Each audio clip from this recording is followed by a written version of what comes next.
The principles of successful trading can be expressed in just 4 words: cut losses, run profits. Maximising profits while limiting risks is one of the keys to making money as a trader. Today we'll be looking at stop loss strategies. We'll look at the types of stop loss orders that are available to traders on the CMC platform. We'll look at some of the methods that traders use to set the level of those stop loss orders.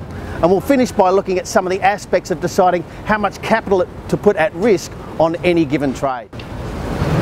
Looking at this order ticket on the CMC platform, we can see there are 2 types of stop loss orders: regular stop loss orders and trailing stop loss orders. A regular or fixed price stop loss is just that. The trader determines the level at which they would like to stop out of a trade that's going against them. A trailing order does exactly that. It follows the market as it moves in the trader's favour, locking in profits. If the market reverses, the trailing stop loss order doesn't move and is triggered at the lowest or highest level at which it had reached before that move. So experienced traders who understand the benefits of using stop loss strategies face a common problem. That is, placing an order with an attached stop loss order, watching the market go against the order just far enough to trigger the stop loss order, and then reversing and going in the direction of the original trade. Now, this is a source of frustration for every trader, and no matter how careful a trader is in setting their stop loss levels, inevitably it will happen at times. But of course, it's important to minimise our stop loss triggers, to set our stop losses at levels which give us room for our trade to go in our favour. So how do experienced traders set stop loss levels? Well, many of them use chart-based methods. And turning to the chart in front of us, I'm looking at the euro against the US dollar. And one of the most commonly used methods to set stop loss levels is to use support and resistance. Now, I've drawn on both a support and resistance line. I do understand that there'll be some argument about whether they're at the correct levels. Where you put support and resistance lines is entirely up to you. But leaving aside that argument for the point of illustrating as an example, let's say a trader wanted to go short euro US dollar at current levels, that is around 125.90. They could sell at current market and place a stop loss order just above the resistance level there at 127.13. Now, I say just above because one of the commonly occurring factors in markets is that we see a spike through a resistance or a support level before a reverse back into the original zone, and that's what could happen here. So if I was looking at doing this trade, I'd be setting my stop loss somewhere around the 127.20 or 25 level, just to allow for those small push throughs the resistance level.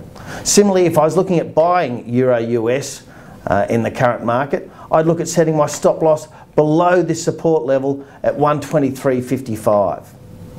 But of course, that brings us to one of the problems with using support and resistance levels in setting stop loss levels, and that is they can often be too far away from current market to give a good risk to reward setup for the trade. So some traders move on to other methods of selecting good levels.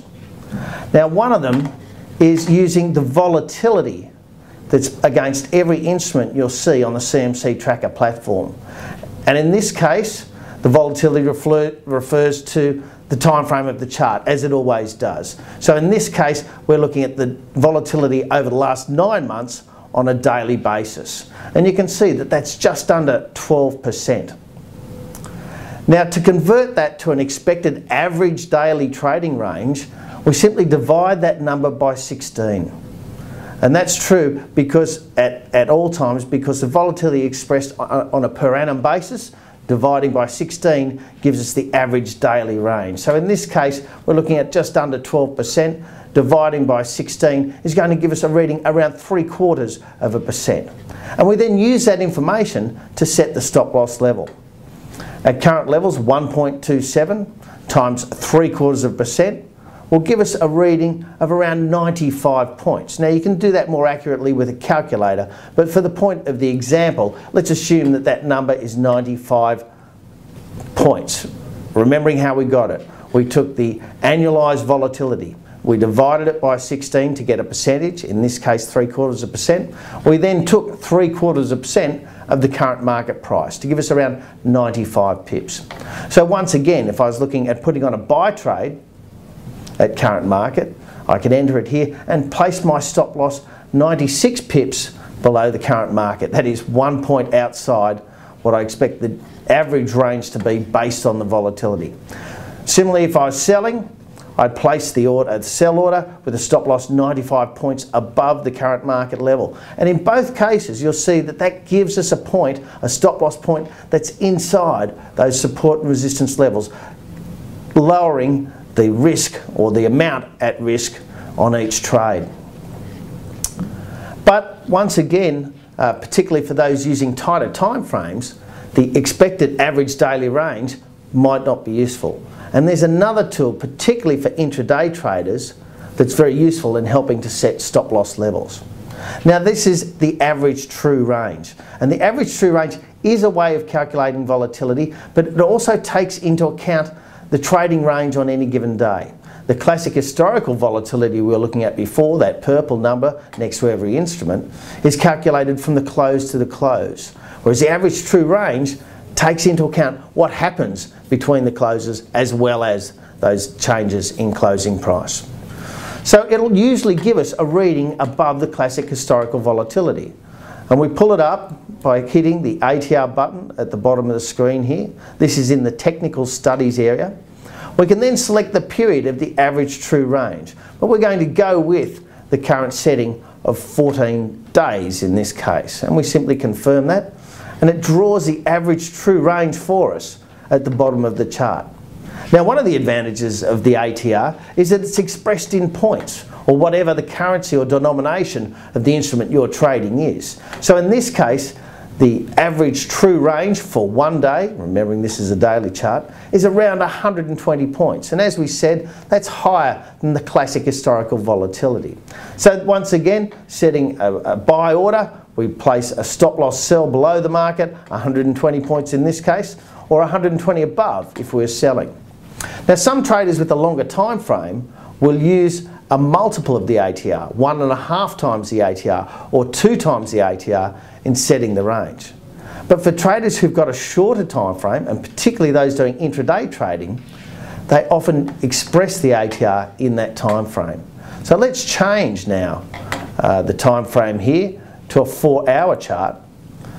And what we're looking at now when we look at the ATR is the 14 period average of 4 hourly bars. So for the last 14 bars here, we're calculating the average true range. And as you can see, and as you would expect given the tighter time frame, it's a lower level. In this case, around 42 points. Now we're starting to get to interesting stop loss levels to protect our capital. Because in putting only 42 points at risk, we don't need as big a move to give us a good risk to reward ratio on the trade. Similarly, if I was buying Euro US here, I'd be setting my stop loss 43 points below the current market. If I was selling, I'd be setting the stop loss level 43 points above. And if I was trading an even tighter time frame, I could reflect that on the chart as well by going into a 30-minute chart. And you'll see that the ATR drops again. Now we're getting an average true range on the 30-minute bars, the last 14 of them, of around 12 points. So if we had a tight time frame, we could look at reducing the stop loss gap even further using a tighter time frame on the chart. 3 very important chart-based methods of setting stop loss levels: using support and resistance, using volatility, and using the average true range.